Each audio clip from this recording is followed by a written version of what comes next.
Primera de Corintios, capítulo 1, verso 1, dice así: Pablo, llamado a ser apóstol de Jesucristo por la voluntad de Dios, y el hermano Sóstenes, a la iglesia de Dios que está en Corinto, a los santificados en Cristo Jesús, llamados a ser santos, con todos los que en cualquier lugar invocan el nombre de nuestro Señor Jesucristo, Señor de ellos y nuestro.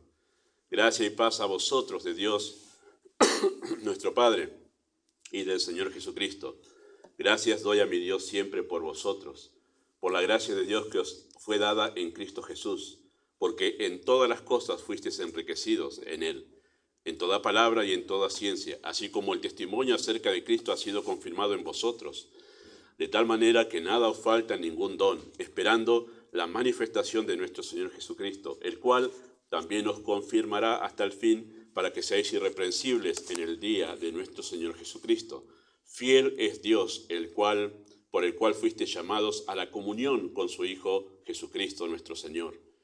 Os ruego que, pues, hermanos, por el nombre de nuestro Señor Jesucristo, que habléis todos una misma cosa, y que no haya entre vosotros divisiones, sino que estéis perfectamente unidos en una misma mente y en un mismo parecer, porque he sido informado acerca de vosotros por los hermanos míos, por los de Cloé, que hay entre vosotros contiendas. Quiero decir que cada uno de vosotros dice: yo soy de Pablo, yo soy de Apolos, y yo soy de Cefas, y yo soy de Cristo. ¿Acaso está dividido Cristo? ¿Fue crucificado Pablo por vosotros? ¿O fuisteis bautizados en el nombre de Pablo? Doy gracias a Dios que a ninguno de vosotros he bautizado sino a Crispo y a Gayo, para que ninguno diga que fuisteis bautizados en mi nombre. También bauticé a la familia de Estéfanas. De los demás no sé si he bautizado a algún otro, pues no me envió Cristo a bautizar, sino a predicar el Evangelio, no con sabiduría de palabras, para que no se haga vana la cruz de Cristo. Hasta ahí hoy leemos esta mañana. Oramos. Amado Padre Celestial, damos muchas gracias por tu pueblo congregado aquí y por aquellos que aún no son de tu pueblo, pero están aquí por tu providencia para escuchar en esta mañana la enseñanza. Y oramos, Padre, que tú obres de manera poderosa y soberana en cada corazón. Solo tú puedes hacerlo. Diferentes vidas, diferentes circunstancias, diferentes pensamientos e ideas, pero un mensaje que puede ser usado de manera poderosa en el corazón de cada uno. Así confiamos en esta mañana en el obrar de tu Espíritu. Aquieta nuestros corazones, líbranos de ansiedades, líbranos de distracciones en nuestros pensamientos, y obra tú en el nombre de Jesús. Amén. Muy bien, pueden tomar sus asientos. Solamente hemos leído el primer capítulo para poder tener en cuenta, queridos hermanos, el contexto de lo que vamos a leer, ¿sí? Una de las cosas que vamos a procurar siempre, hoy obviamente tenemos este día de problemas con los baños, pero una de las cosas que siempre vamos a procurar es ajustar que siempre que empieza la reunión ya estemos quietos aquí, no nos levantamos en la reunión, a menos que sea por una emergencia, ¿sí? de salud, de eso se entiende. Pero si no, nos quedamos quietos, especialmente digo a los papás con los chicos, que los hagan ir al baño antes. Y ya una vez ido al baño se quedan sentados escuchando. ¿Sí? Eso ayuda a tener un orden en nuestras reuniones y respeto por lo que hacemos. Así que recordemos eso, que siempre hay que estar ajustando, ¿verdad? Muy bien, dicho esto, hemos leído el primer capítulo, una parte, pero no vamos a empezar hoy con la carta, sino que vamos a darle una introducción a esta enseñanza, ¿sí? A la carta de Corintios. Es muy apasionante la carta. Ya hace mucho que tenía ganas de enseñarla, pero nunca tenía la tranquilidad para hacerlo. Y después de haber enseñado el mensaje para el Día de las Madres, dije, ahí está, por fin, porque tenía 3 temas para empezar. Y no estaba seguro. Y esto pienso que el Señor me ha dado tranquilidad para poder enseñar y nos va a llevar un buen tiempo. Así que nos vamos a mudar, ¿sí? No nosotros con mi esposa, sino nos vamos a mudar como iglesia por un tiempito a la ciudad de Corinto. Vamos a mudarnos ahí cada domingo, vamos a estar viajando hasta ahí, a esa ciudad, porque el hecho de lo que era la ciudad de Corinto es muy importante para entender todo lo que pasa en esta carta, ¿sí? Yo lamento las figuras, porque en la computadora se ven muchísimo mejor las figuras, así que me juega una mala pasada la definición, pero bueno, la idea es poder escuchar las ideas que entendemos de eso. Corinto era una ciudad muy importante en el Imperio Romano en el tiempo de la era cristiana, cuando empezó la iglesia, allá por el año 50 más o menos nos vamos ubicando nosotros. Era una ciudad sumamente importante del comienzo de la era cristiana. Esa ciudad de Corinto estaba ubicada en lo que llamamos o se llama un istmo, ¿sí? Que es un estrecho, un pedazo de tierra que une una isla con el continente, eso es un istmo, ¿sí? Hoy ese istmo está como, se ha hecho un canal para dividirlo, para que pueda pasar del Golfo de Corinto, se pueda pasar al mar, ya no recuerdo cuál es el otro mar que está ahí al costado, pero en el tiempo de Pablo esto era todo un pedazo de tierra que estaba todo unido y se podía pasar de esa isla para el continente. En ese istmo es donde estaba la ciudad de Corinto. Hoy están las ruinas nada más, pero estaba la ciudad de Corinto en ese istmo. Yo les puse ahí en el mapita acá Atenas, que está justamente ya entrando al continente, para que ustedes más o menos tengan idea. De Atenas estaba ahí a pocos kilómetros nomás la ciudad de Corinto, ¿sí? Así que estaba ubicada en ese lugar. Se llama esa isla la isla de Peloponese. No es fácil mencionarlo, por lo menos para mí, ¿sí? O Peloponeso, ahí está. Hay una famosa guerra, ¿sí? Peloponeso también en la historia, así que ahí esta isla esa y Corinto une Grecia con esa parte, ¿verdad?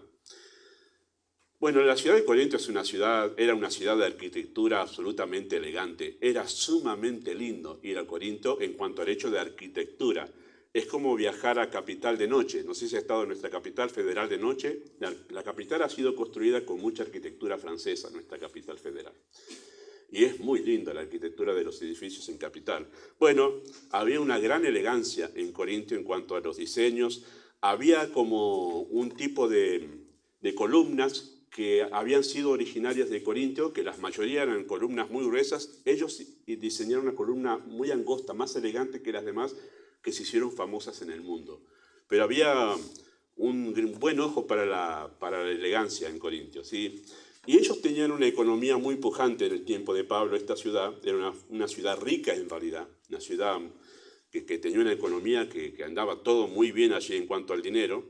Y la realidad es que había sido favorecida por los puertos, porque el tráfico entre Occidente y Oriente justo estaban ellos en el medio.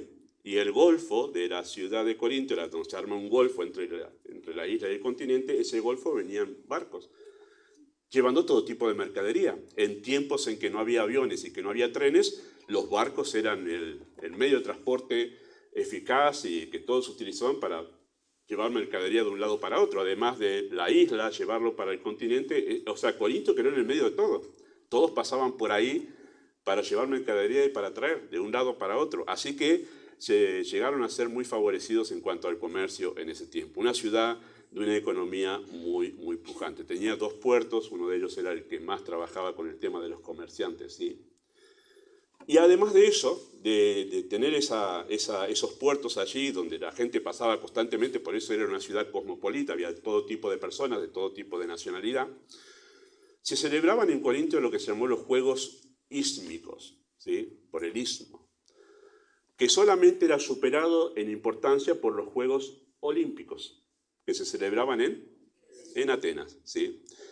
Y ellos tenían uno que no llegaba a ese nivel, pero estaba un escaloncito abajo, que eran los Juegos Ístmicos, que eran juegos deportivos, ¿sí? Como los griegos eran muy devotos de los deportes, bueno, ahí también se celebraba eso, donde venía gente de todo el mundo, era como el Mundial de Fútbol. Gente de todo el mundo venía cada 2 años, creo que se celebraban los Juegos Ístmicos, venía gente de todo el mundo y asistía a esos eventos, ¿sí? Había algunos deportes que ya se practicaban en ese momento. Y además Corinto, que en realidad son de los griegos, ellos tenían una educación integral. Y a eso le daban suma importancia los ciudadanos de Corinto, ¿sí? La educación que incluía, la educación en Corinto incluía formación física, mental y moral. En todos esos aspectos se dedicaban a educar a los hijos y a los jóvenes especialmente. Los niños recibían instrucción en matemáticas, literatura, música, filosofía y ciencias naturales, ¿sí?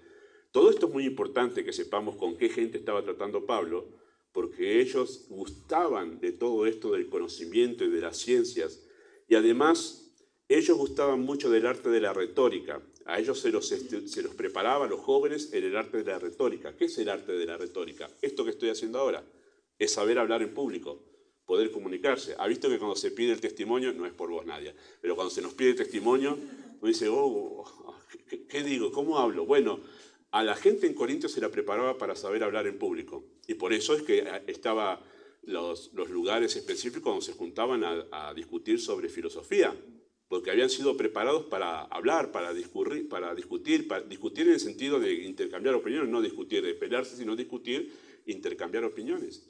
Pero se los preparaba para eso.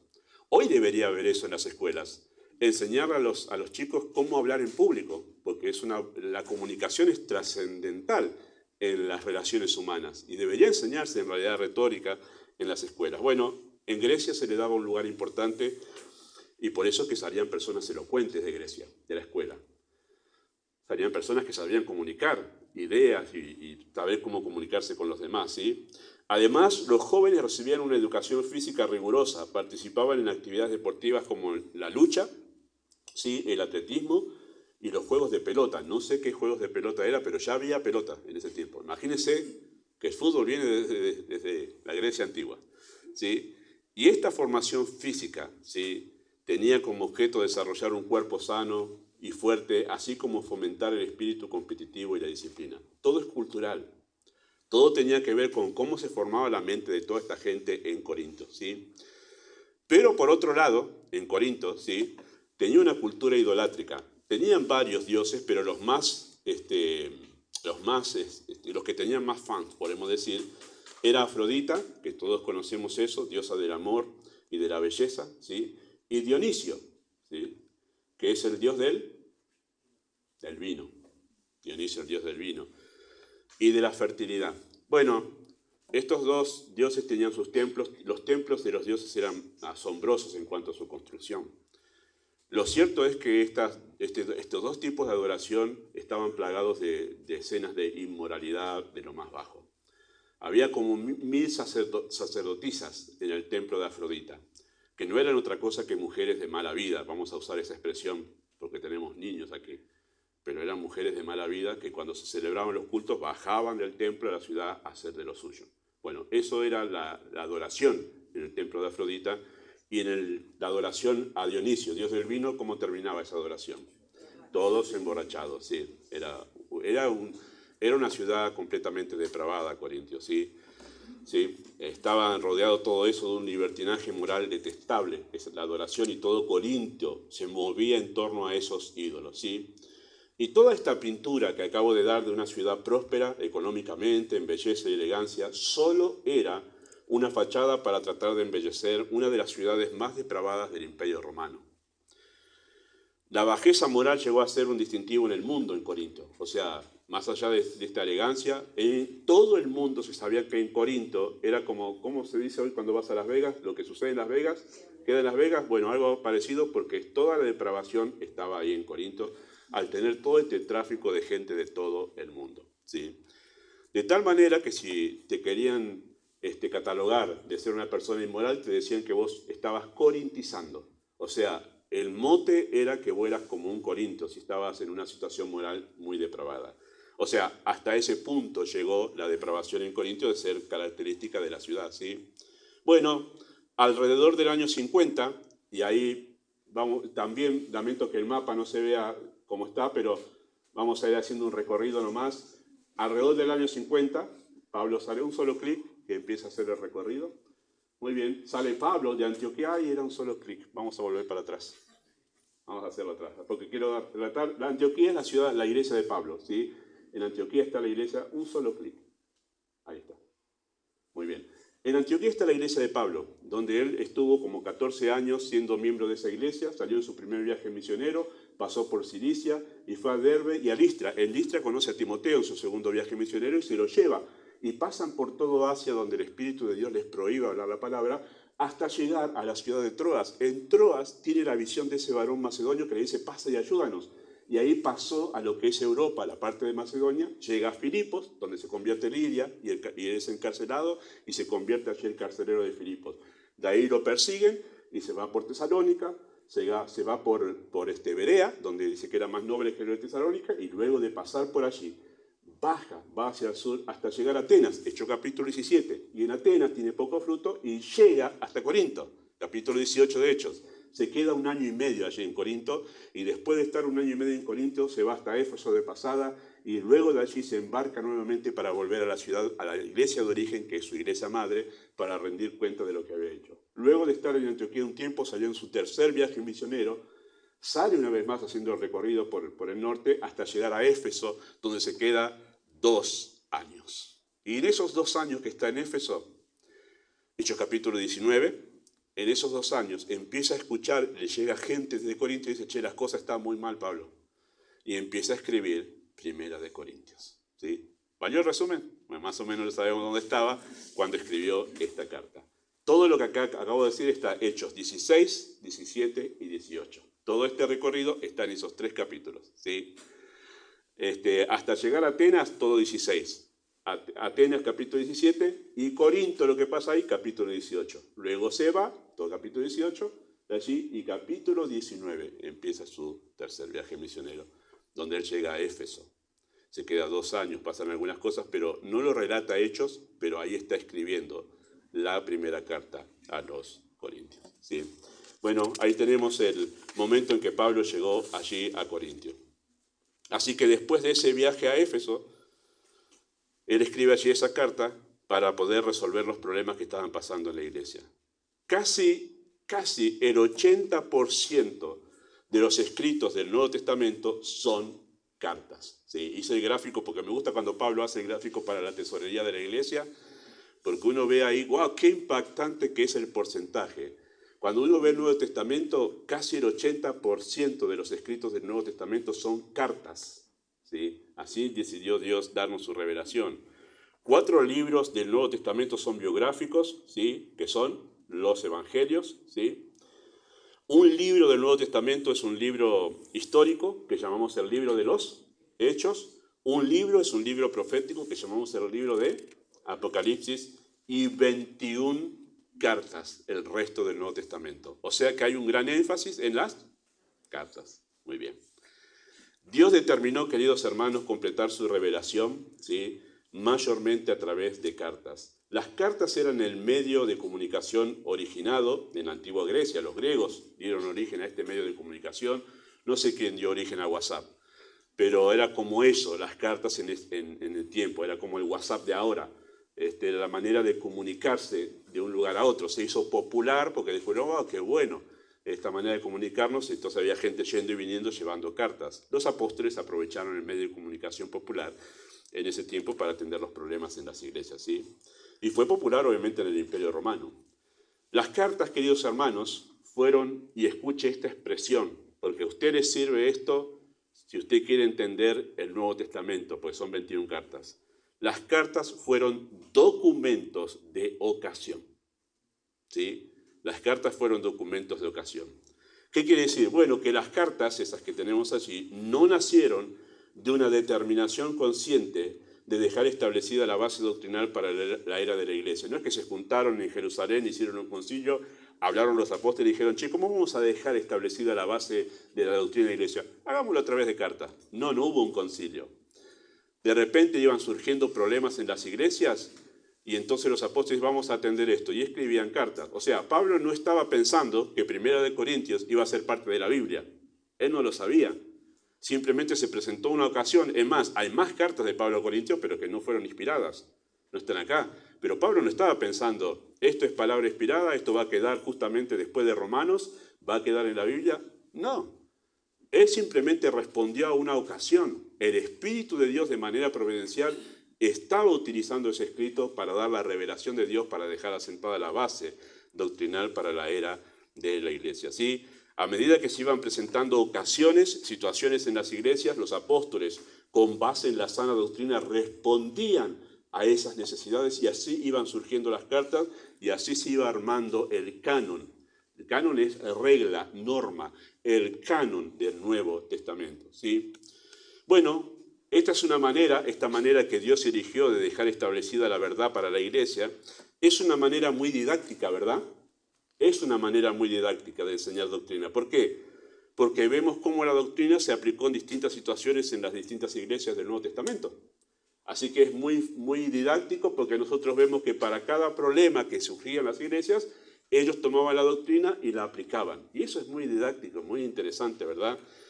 Las cartas, queridos hermanos, excepto Timoteo, Tito, Filemón, ¿sí? Fueron escritas a las iglesias. Ahí aparecen también segunda y tercera de Juan, ¿sí? Que también fueron a personas individuales, ¿sí? Excepto esas cartas, las demás fueron todas cartas escritas a las iglesias. Pero, como suelo decir siempre, aunque esas cartas fueron a individuos como Timoteo, Tito, Filemón y Gallo, esas personas estaban relacionadas con las iglesias. Es más, él escribe a Gallo, pero en la casa de Gallo se reunía una iglesia, ¿sí? O sea que estaba relacionado todo siempre con iglesia. Todo lo que ustedes encuentran en estas 21 cartas del Nuevo Testamento, casi el 80% del escrito del Nuevo Testamento está relacionado con una sola cosa, que es la vida de iglesia. Es interesante. Usted no va a encontrar en estas 21 cartas cómo ayudar a Greenpeace a salvar el planeta.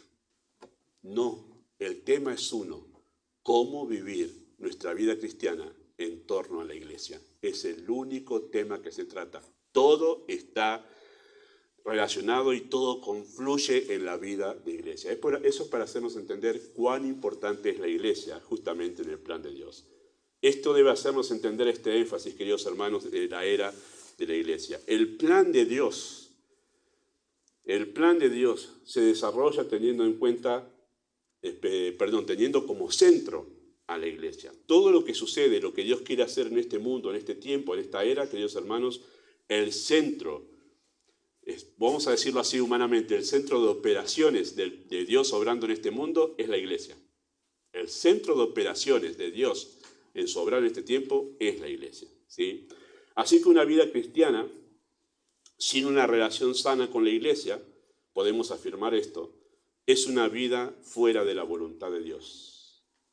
Nadia leyó una de las frases mías de ese día que ella escuchó ese mensaje. Cuando estoy elaborando estas frases que ustedes están leyendo acá, son definiciones, trato de pensar mucho que sea exacto con la doctrina, porque Dios puede hacer eso, puede llevar a alguien a hacer entender una verdad que hasta ahora no la había entendido y que puede ser llevado a la salvación. Esto que estoy diciendo, una vida cristiana sin relación sana con la iglesia, es una vida fuera de la voluntad de Dios, no es una ocurrencia mía, hermanos, nace de la sana doctrina. Y este va a ser un énfasis muy profundo en esta carta, porque Corintios nos va a enseñar cómo vivir la vida de iglesia sana. Y por eso es tan importante entender esta verdad, porque en realidad un cristiano sin iglesia o sin una relación sana con su iglesia está fuera de la voluntad de Dios, eso no está dentro de la voluntad de Dios. Algo no está bien en su relación con Dios, ¿sí? 21 cartas deben hacernos entender que nuestra vida debe girar en torno a la iglesia, ya que en torno a ella giró la vida de los creyentes de la era apostólica. Y eso de girar en torno a la iglesia tiene una implicancia muy amplia. A varios de ustedes jovencitos les he dicho y les he aconsejado que todavía no saben qué van a hacer con su futuro, qué van a estudiar cuando termine la secundaria. Voy a insistir en decirles a ustedes si quieren tener una vida espiritual sana. Elija una carrera que no tenga que trabajar el día domingo. Y si puede no trabajar el día sábado, mejor todavía. No siempre se puede, para poder estar disponible para las actividades de la iglesia. Hay no pocos creyentes hoy en día que tienen vidas poco productivas para el Señor porque están atados a trabajos que eligieron y porque hoy les tocó trabajar y tienen que respetar a su patrón. Y se pierden las reuniones, pero además son creyentes con los que uno no puede contar.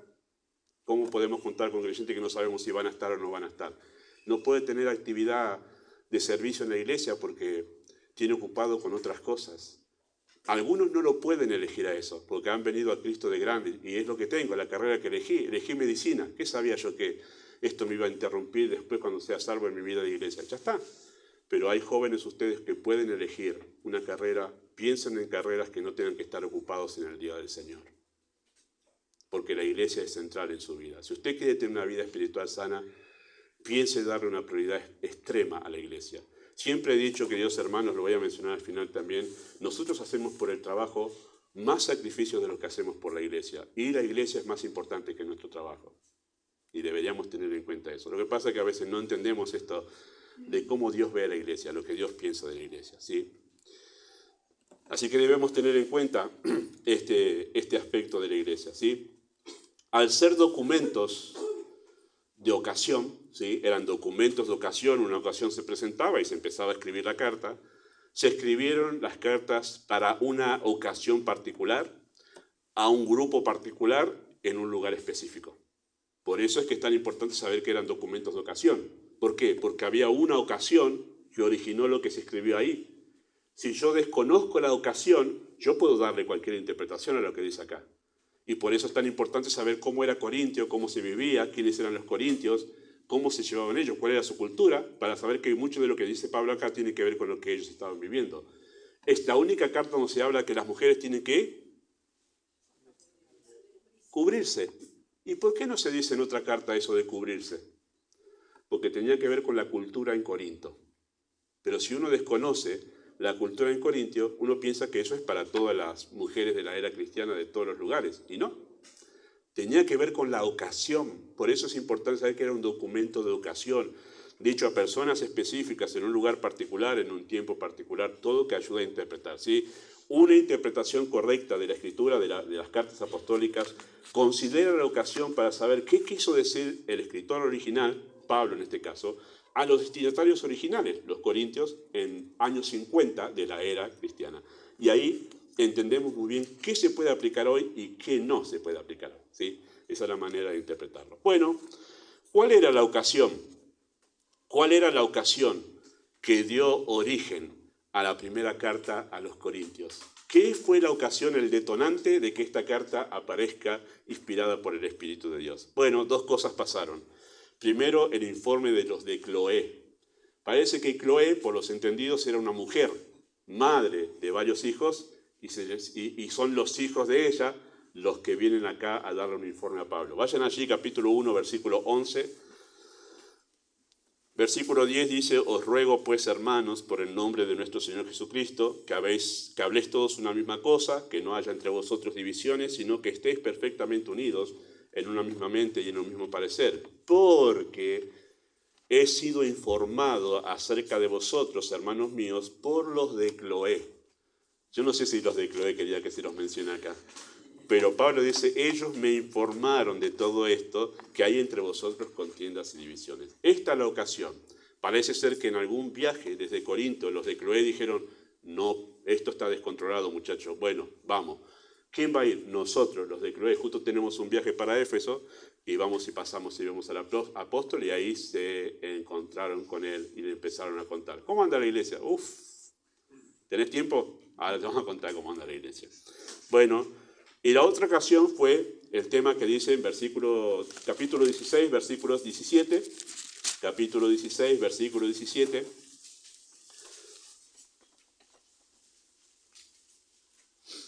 Dice así, 16, 17, me regocijo con la venida de Estéfanas, de Fortunato y de Acaico, pues ellos han suplido vuestra ausencia. Así que aparte de los de Cloé, llegaron Fortunato, ¿sí?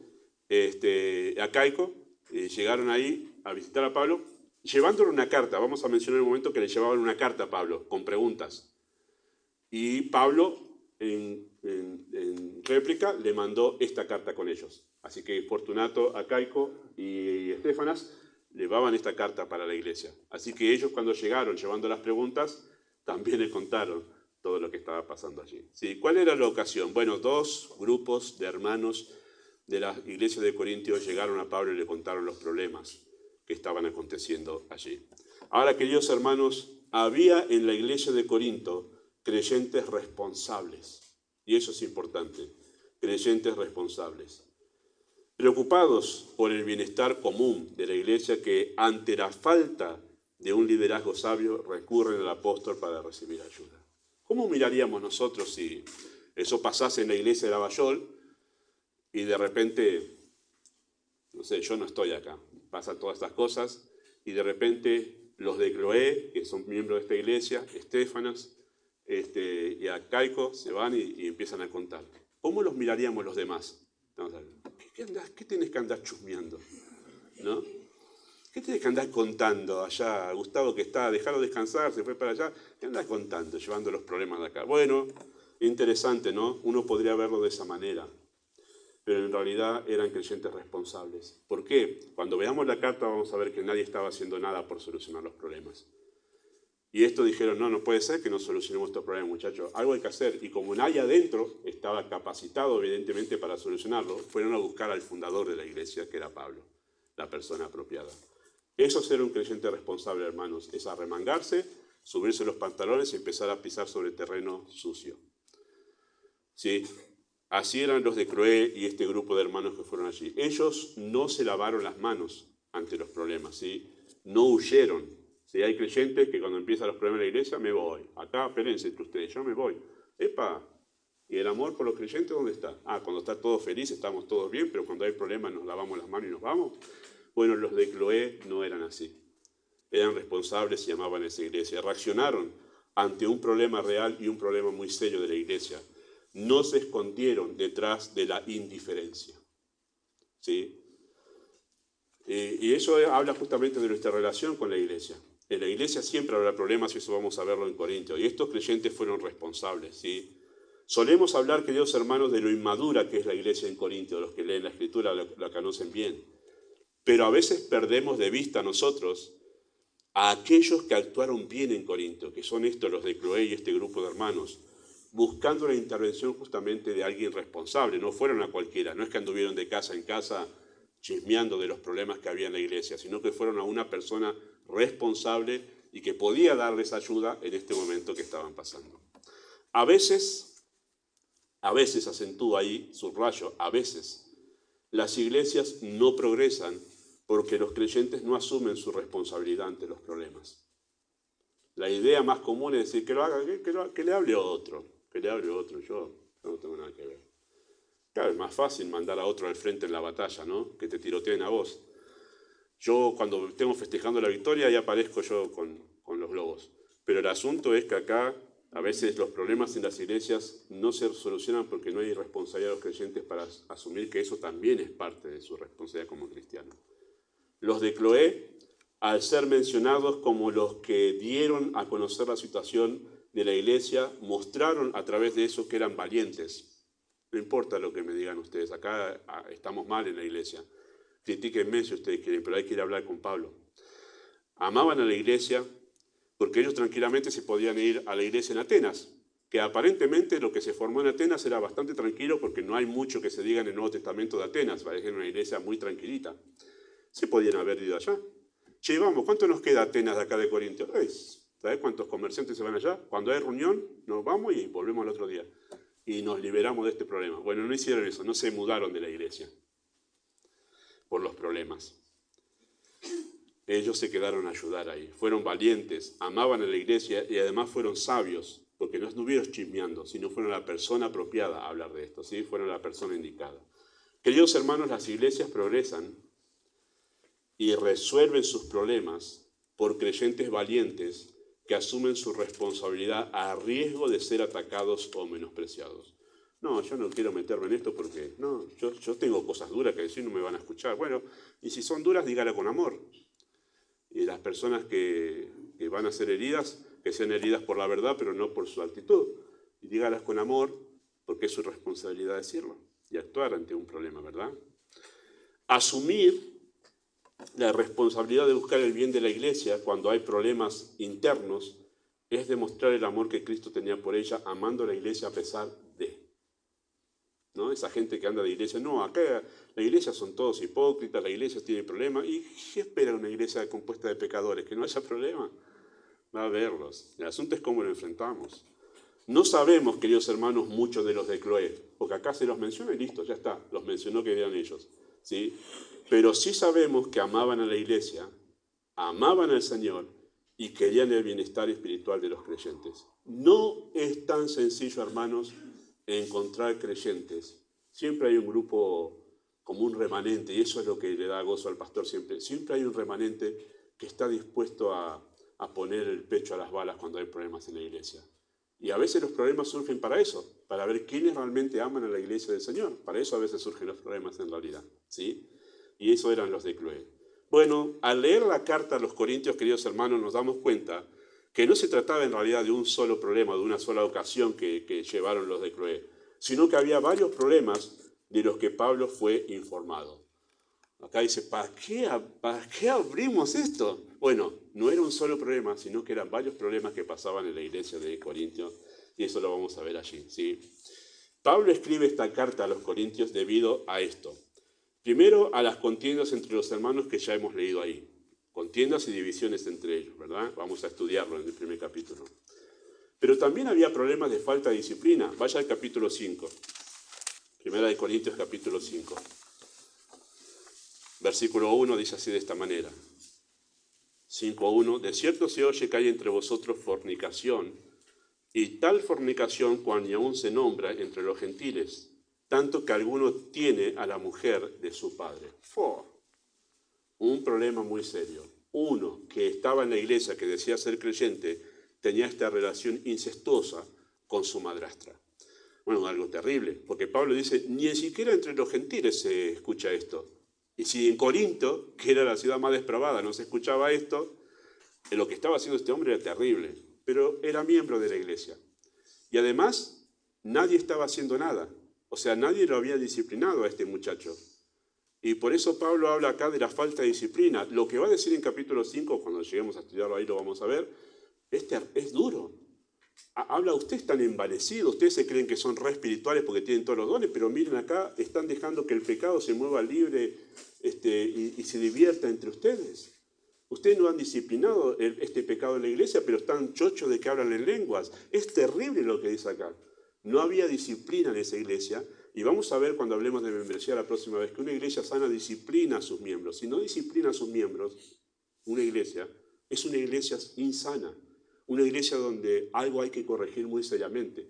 Una iglesia sana corrige el pecado de sus miembros, ¿sí? No deja que el pecado se propague como la levadura, que es lo que dice Pablo allí. Además, en esa iglesia había problemas de amistad con el mundo. Capítulo 6, versículo 1.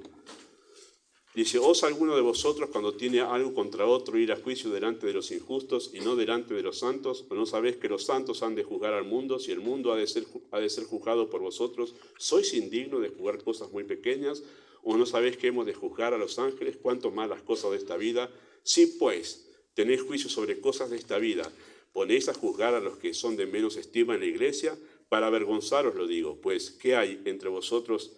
Pues que no hay entre vosotros sabio uno que pueda juzgar entre sus hermanos. Bueno, el capítulo sigue la idea de lo que empezó allí hasta llegar al capítulo 6, versículo 18, diciendo, huid de la fornicación. Cualquier otro pecado que el hombre comete está fuera del cuerpo, mas el que fornica contra su propio cuerpo peca. ¿O ignoráis que vuestro cuerpo es templo del Espíritu Santo, el cual está en vosotros, el cual tenéis de Dios, y que no sois vuestros? ¿Sí?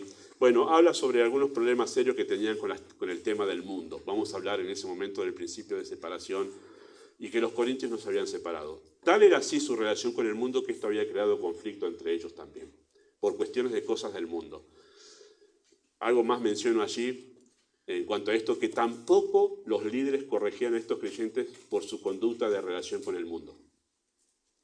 Y esto también era una falta en Corinto. Esto también le contaron los de Cloé y este grupo de hermanos acerca de los problemas con el mundo que no se separaban, ¿sí?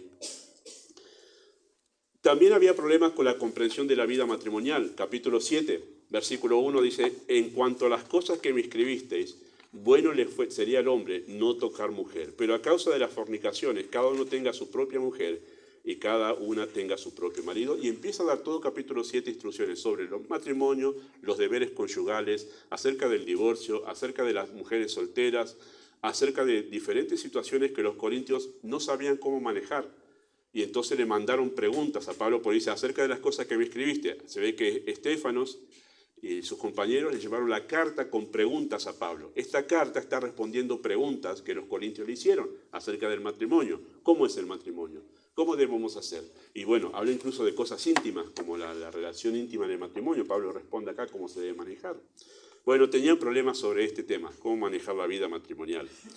Además, entre capítulo 8 al 11, es largo, no lo vamos a leer ahora, pero habla del abuso de la libertad cristiana. Y habla de lugares donde los creyentes iban, ahí los corintios iban, que decían, yo soy creyente, salvo. Cristo me ha liberado de la esclavitud al pecado. si yo voy a tomarme, vamos a hacer trasladar eso ahora, después lo vamos a explicar mejor, vamos a trasladar ahora. Yo voy al barcito a jugar al pool. Si yo no tomo ni me emborracho en el barcito en el pool, yo solamente voy, juego al pool en el barcito con mis amigos y nos vamos. No tomo ni cerveza, no me emborracho ni nada. Pero hay otro hermano de su iglesia que lo está viendo, Pepito entró al pool. ¡Qué pecador! Claro, y cuando va otro hermano a confrontarlo, che, no vayas al pool ahí al barcito porque hay otro que está siendo dañado. Y entonces Pepito dice, ¿qué te pasa? Yo no estoy pecando, yo estoy jugando nada más, no tomo nada. Ese es el rey, que él piense lo que quiera. Bueno, Pablo dice, guarda con el abuso de la libertad cristiana. Porque Pepito, si eso que haces está, por más que vos no estés pecando, está haciendo un tropiezo a aquel hermano débil, no deberías entrar. Porque la libertad cristiana tiene límites. Hay música que el creyente no debería escuchar. Hay lugares donde no debería estar. Hay modas que no debería usar. Simplemente para no ser tropiezo a otro. Bueno, todo capítulo 8, 9, 10 y parte del 11 trata sobre eso. Sobre el abuso de la libertad cristiana, y Pablo lo va a tratar aquí. ¿Por qué? Porque en Corinto no tenían en cuenta al otro. ¿Cómo podías llegar a ser un tropiezo al otro con tu conducta, con tu manera de vivir? Cuídate, porque sos parte de un cuerpo. Bueno, eso trata aquí la temática de los problemas en Corintio. Capítulo 11 lo hablamos siempre, desórdenes en la reunión, lo que hablamos de la mesa. Además había abuso de los dones espirituales. Capítulo 12, 13 y 14 habla de eso, el abuso de los dones espirituales. Y además había una escatología insana. Algunos habían sido convencidos de que no existe resurrección.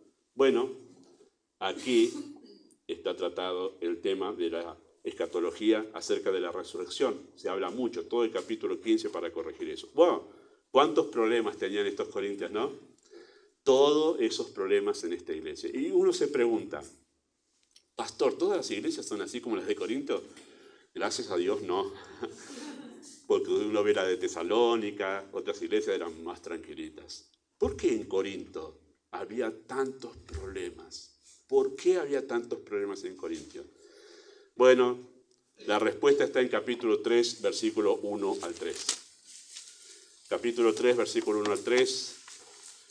De manera que yo, hermanos, no puedo hablaros como a espirituales, sino como a carnales, como a niños en Cristo. Os di a beber leche y no vianda, porque aún no eras capaces, ni sois capaces todavía, porque aún sois carnales, pues, habiendo entre vosotros celos, contiendas y disensiones, no sois carnales y andáis como hombres. Bueno, ¿cuál era el problema? Eran niños en Cristo, por eso había tantos problemas. ¿Qué pasa cuando el maestro de la clase se va de la clase en la escuela? Están todos sentaditos, no hagamos lío, vamos a hacer en silencio. Revuelo en la clase, porque son inmaduros los chicos. Hacen lío, no tienen control, no tienen dominio propio ni nada. En una iglesia donde son todos inmaduros, hermanos, lo único que uno puede esperar es problemas. Y en la iglesia en Corinto había tantos problemas porque todos eran inmaduros, no habían crecido en su vida espiritual. Y eso es algo muy serio. La inmadurez espiritual es uno de los problemas más serios, queridos hermanos, en las iglesias.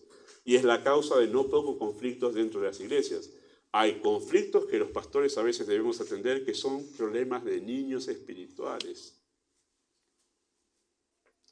Y hay que atenderlos.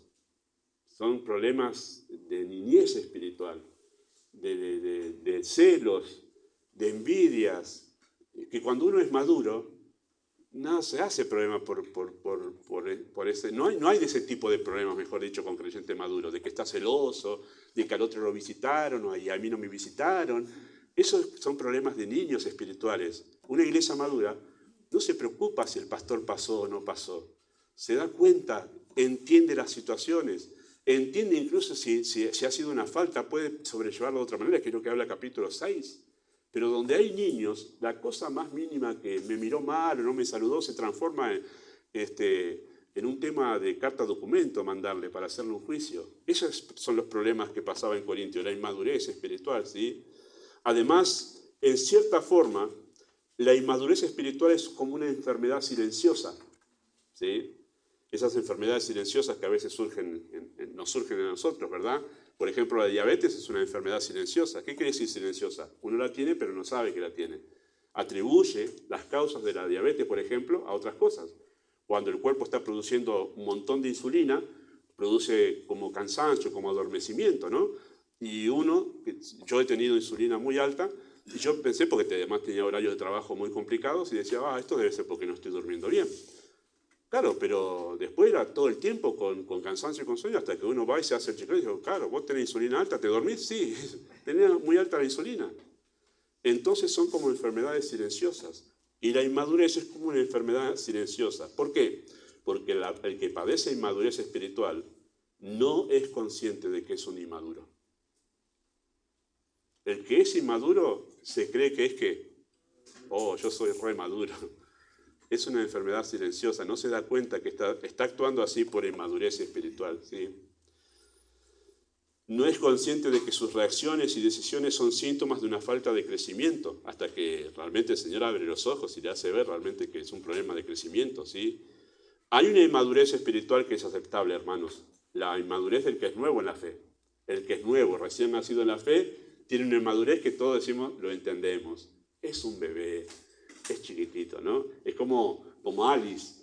Todos sabemos que si ella se pone a llorar, es un bebé, nos causa ternura, la queremos escuchar que llore, no tanta, pero es un bebé. Ahora, si un adulto se empieza a comportar como Alice, arrastrándose por el piso, por acá y todo demás, ¿qué decimos?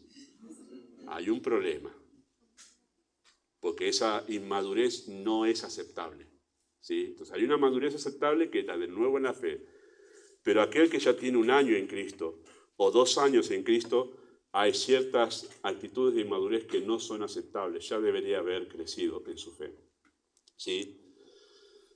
Hay una inmadurez así.